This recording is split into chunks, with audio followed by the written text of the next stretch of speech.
ஆண்டவருடைய கிருபையினாலே இந்த காலை தியானத்திற்கு உங்களை அன்போடு அழைக்கிறேன். ஏசாயா தீர்க்கதரிசன புஸ்தகம் 41ஆம் அதிகாரம், அதில் 10வது வசனத்தில் அவர் சொல்லுகிறார், நீ பயப்படாதே, நான் உன்னோடே கூட இருந்து, திகையாதே, நான் உன் தேவன், நான் உன்னை பலப்படுத்தி உனக்கு சகாயம் பண்ணுவேன், என் நீதியின் வலதுகரத்தினால் தாங்குவேன். இஸ்ரவேல் மக்கள் பாவம் செய்து அவர்கள் அந்நியர்களுக்கு அடிமைப்பட்டு தூர இடங்களுக்கு அடிமையாய் போனவர்கள் ஆண்டவரை தேடி மனம் திரும்புகிறார்கள். அவர்களிடத்திலே ஒரு பெரிய அச்சம் இருக்கிறது. இனி எங்கள் வாழ்வு எப்படி ஆகும் என்கிற அச்சம் இருக்கிறது. இனி நான் என்ன செய்வேன் என்கிற தயக்கம் இருக்கிறது.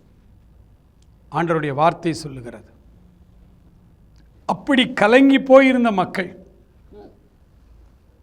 மனம் திரும்பி வரும்பொழுது அவர் சொல்லுகிற வார்த்தை தான் இந்த வார்த்தை, நீ பயப்படாதே, நீ திகையாதே,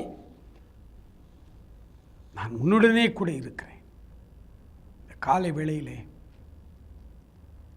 ஆண்டவருடைய சமூகத்திலே வந்திருக்கிற நீங்கள் பாக்கியவான்கள்.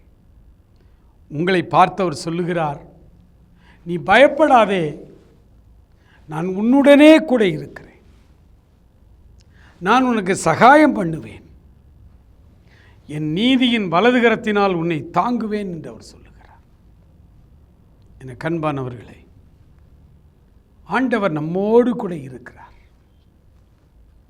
நாம் பயப்பட தேவையே இல்லை, நாம் கலங்க தேவையில்லை. எப்பொழுது நாம் ஆண்டவரிடத்தில் நம்மை தாழ்த்தி நம்மை ஒப்புக் கொடுக்கிறோமோ, மனம் திரும்பி ஆண்டவரை தேட ஆரம்பிக்கும் பொழுது அவர் சொல்லுகிறார், உன்னை சுற்றி இருக்கிற எதிரிகளை குறித்து கவலைப்படாதே, உனக்கு விரோதமாய் 1000 10,000 பேர் வந்தாலும் அது உன்னை அணுகாது, பக்கத்திலே இருக்கிறார். அவர் உன்னை தெளிவாய் நடத்துகிறவராய் இருக்கிறார். கவலைப்படாதே. பிரியமான சகோதர சகோதரிகளே, ஆண்டவருடைய அன்பின் வார்த்தை இன்று உங்களுக்கு நேராய் வருகிறது. அச்சத்தோடும் கலக்கத்தோடும் இருக்கிறீர்களோ, இந்த நாளின் பாடுகளை நான் எப்படி கடந்து செல்வேன் என்று நீங்கள் யோசிக்கலாம். ஒரே ஒரு காரியம், உங்கள் வாழ்க்கையை ஆண்டவர் கரங்களிலே கொடுங்கள்.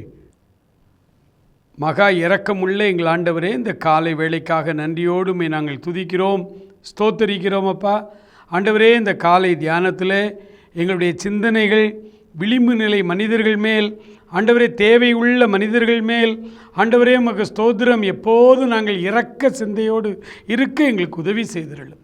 இந்த நாளை எங்களுக்கு ஆசீர்வாதமாக்கி தாரும். இயேசு கிறிஸ்துவின் நாமத்தில் ஜெபிக்கிறோம் எங்கள் அருமை பிதாவே. ஆமேன், ஆமேன்.